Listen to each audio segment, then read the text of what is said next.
Hello, everyone. Welcome to the Surreal Podcast. I sincerely apologize for my silence from reading chapter 9 for a while.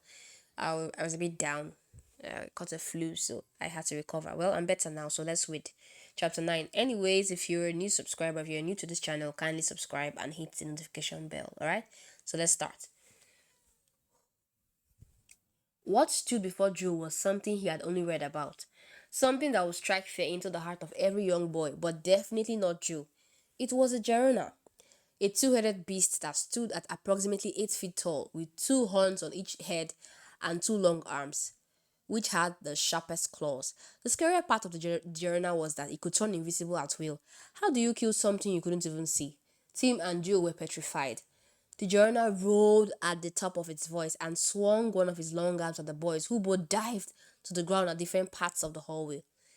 This was a suicide mission, Tim thought to himself. Sending two children to take on demons without any insight as to what they were going to face or a weapon to fight with was just then he remembered the trident Tico had given him. He had let go of it for a while when he was trying to dodge the attack from the Gerona. He looked at it now, laying a few feet from him just behind the Gerona, who was slowly going for Joe, turning its back to Tim.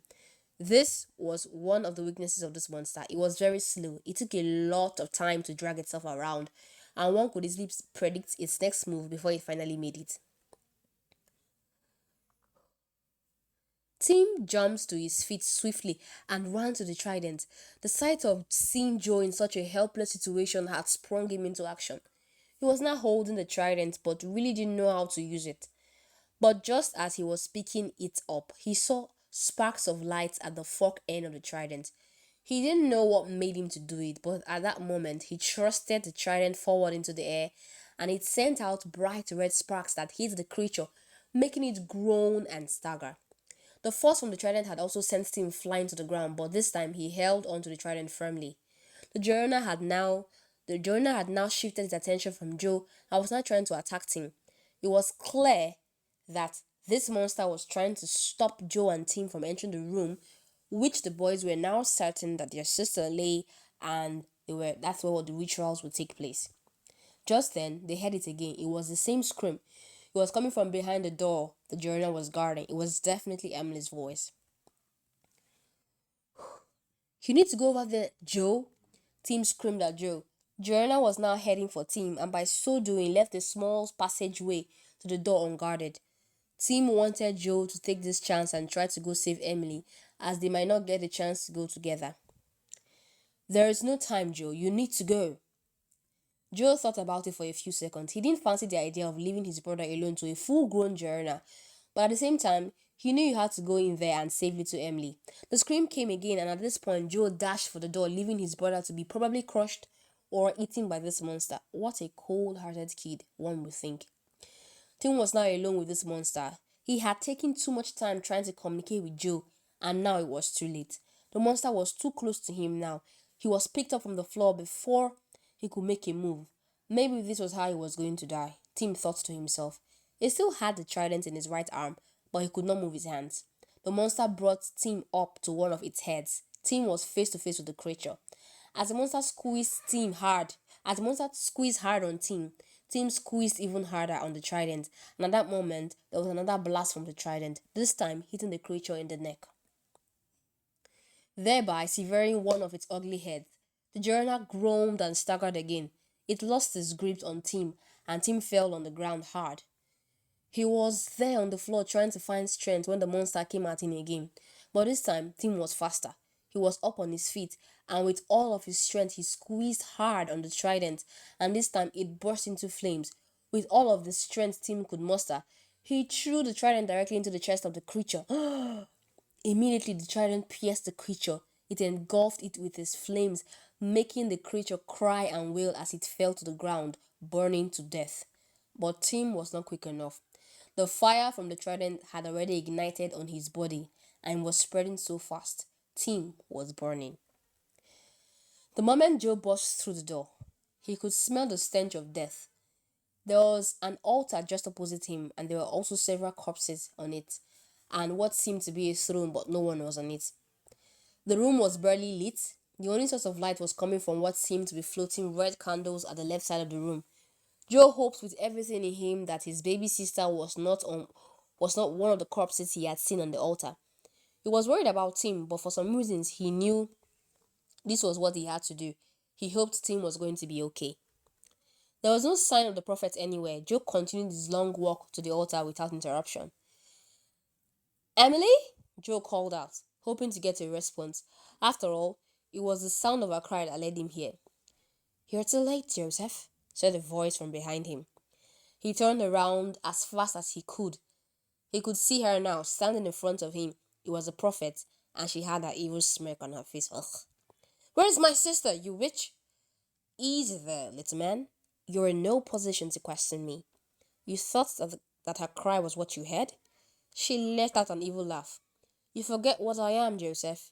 You are here because I wanted you to be here at this exact moment. You're the last missing instrument for my rituals. You cannot stop your destiny, Joe. You were born to die at this moment." With those words, she shook she took Joe by the neck and pushed him onto the altar. Joe landed heavily on the concrete floor. Among the corpses on the altar, Joe recognized only one of them. It was the body of his best friend, Eddie.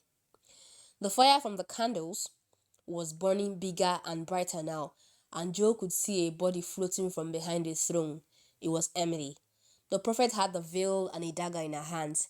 It was now or never for Joe. He sprang to his feet and said, "It is you who has underestimated me, Angie." There was a different look in the prophet's eyes now, one Joe had never seen before. It looked like fear, or maybe it was just worry. "It would take more than that. It would take more than learning my name to overcome me, Joseph." It was Joe's turn to smirk now. "Why don't we settle this as equals, Angie?" The prophet was angry now. She dashed at Joe in an attempt to grab his throat, but she happened to glide through him like he was a hologram. She hit the floor, and with a loud bang, and the veil fell from her hands.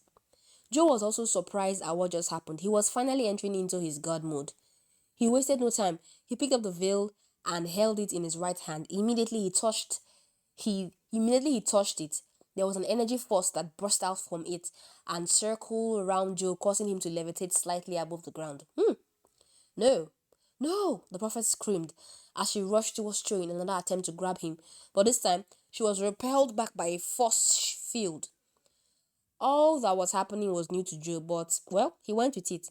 With his other hand, he brought out Tim's phone from his pocket. He had set Angie's picture as the wallpaper. He had the veil on his right hand and the picture on the left. He had the phone facing the prophet. With the top of his voice, Joe roared, "Bader, Angie!" Two things began to happen. As he said those words, the cup in his right hand began to get so hot that it was getting difficult to hold. And at the same time, the prophet was levitating and spinning around. She was transforming. By the time she stopped spinning, Joe could not see the prophet anymore. What he saw was the beautiful and innocent Angie. She was looking into his eyes pitifully. Joe knew that he could not let go of either the objects in his hand, and he knew he had to find a way to kill Angie. But how could he do it? He didn't expect it to be this difficult. He couldn't kill his best friend's sister. The cup was getting hotter and hotter, and Joel didn't know how much longer he could hold it. But he knew that if he let go of the prophet, it would be to harm him. He was confused now. Maybe he didn't think this through after all. But in his confusion, he saw the flaming trident burst through the air and pierce through Angie's heart from behind. Angie fell to the floor, bleeding from her mouth. Wow. Just wow. This story gets more intense. Okay, watch out for chapter 10, and that will be the final chapter. Hope you guys are enjoying the story. Let me see it in the comment section.